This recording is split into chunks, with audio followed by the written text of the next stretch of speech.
चुनावी माहौल है, बहुत से नए नेता सामने आएंगे तो कुछ पुराने नेता भी आपको दिखाई देंगे जो अपने आप को या तो मुख्यमंत्री बनते हुए देखना चाहते हैं या फिर मंत्री। और सीएम पद की लड़ाई की कहानी तो आप जानते ही हैं, बड़ी पुरानी है। लेकिन आज राजस्थान के साथ ही मध्य प्रदेश में कुर्सी की लड़ाई को समझने का हम प्रयास करेंगे। नमस्ते आप सभी को, मैं पूजा परमार, आप देख रहे हैं द फैक्ट इंडिया। तो पद की लड़ाई बड़ी पुरानी चली आ रही है, लेकिन ये लड़ाई राजस्थान में ही नहीं बल्कि मध्य प्रदेश में भी अक्सर देखने को मिलती रहती है।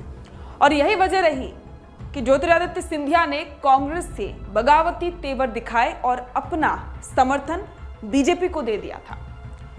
ज्योतिरादित्य सिंधिया मुख्यमंत्री तो नहीं बने, लेकिन केंद्र में उन्हें एक बड़ा पद जरूर मिला और वो पद था नागरिक उड्डयन मंत्री का।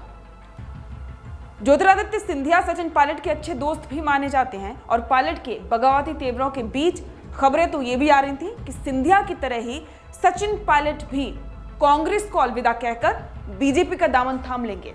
लेकिन इन खबरों पर फिलहाल के लिए तो विराम लग चुका है, लेकिन कब तक ये किसी को नहीं पता।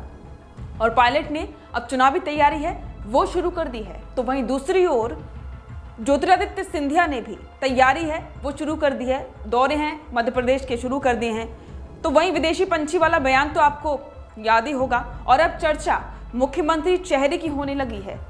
सवाल ये है कि क्या सिंधिया बीजेपी में भी मध्य प्रदेश के सीएम चेहरे के लिए तेवर दिखाएंगे जैसे कि कांग्रेस में दिखाए थे। लेकिन सिंधिया अक्सर अपने बयानों में कहते हैं कि मध्य प्रदेश का मुख्यमंत्री पद ना मिलना कांग्रेस छोड़ने का कारण नहीं था। कांग्रेस छोड़ने की असली वजह अपमान था। और इसी के साथ में उन्होंने ये भी कहा है कि और अब भी मुझे कोई पद की लालसा बिल्कुल नहीं है, मेरा काम जनता की सेवा करना है। ज्योतिरादित्य सिंधिया पर पूर्व मुख्यमंत्री दिग्विजय सिंह ने पलटवार किया और कहा कि पता नहीं क्यों ज्योतिरादित्य सिंधिया कांग्रेस को छोड़कर भाजपा में शामिल हुए और अब अगर वो बीजेपी छोड़कर फिर से कांग्रेस में आते हैं तो मैं उनका सीधा विरोध करूंगा। तो ये सारी बातें वो अभी मध्य प्रदेश में चल रही हैं। जाहिर सी बात है, बयानबाजी तेज है। तो इसके साथ ही दिग्विजय सिंह ने यह भी कहा कि हम तो हमेशा उनको महाराज कहकर संबोधित करते थे, लेकिन भाजपा ने उनको महाराज से भाई साहब बना दिया। तो ये तो बात हुई सिंधिया और दिग्विजय सिंह की। अब बात कर लेते हैं मुख्यमंत्री शिवराज सिंह चौहान की। पड़ोसी देश नेपाल के प्रधानमंत्री पुष्प कमल दहल प्रचंड शुक्रवार को यानी कि आज मध्य प्रदेश के इंदौर दौरे पहुंचे। भारत के सबसे स्वच्छ शहर इंदौर की देवी अहिल्याबाई होलकर अंतर्राष्ट्रीय हवाई अड्डे पर मध्य प्रदेश के मुख्यमंत्री शिवराज सिंह चौहान ने उनका भव्य स्वागत किया।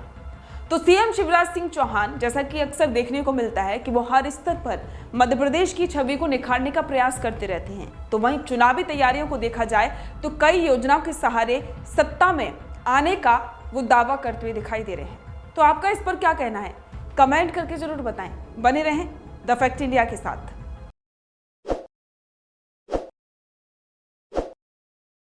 ताज़ा खबरों के लिए विजिट करें द फैक्ट इंडिया की वेबसाइट और डाउनलोड करें द फैक्ट इंडिया ऐप।